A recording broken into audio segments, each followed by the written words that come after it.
Right to freedom. Article 19. The Constitution of India under Article 19 Clause 1 ছটা freedom দিয়েছেন ভারতবর্ষের নাগরিকদের জন্য। এখানে সাবক্লজ 1 বলছে freedom of speech and expression.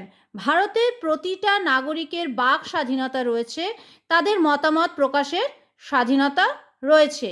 Subclause বিতে বলছে ফ্রিডম অফ অ্যাসেম্বলি, মানে ভারতের প্রতিটা নাগরিকের কোনো একটি স্থানে একত্রিত হওয়ার স্বাধীনতা রয়েছে।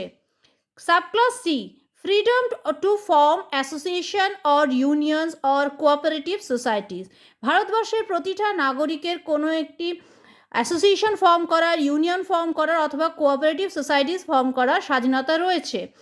Subclause D freedom of movement. ভারতবর্ষের নাগরিকদের ভারতবর্ষের যে কোনো স্থানে স্বাধীনভাবে চলাচল করার, মুভমেন্ট করার স্বাধীনতা রয়েছে। Subclause E freedom to reside and to settle.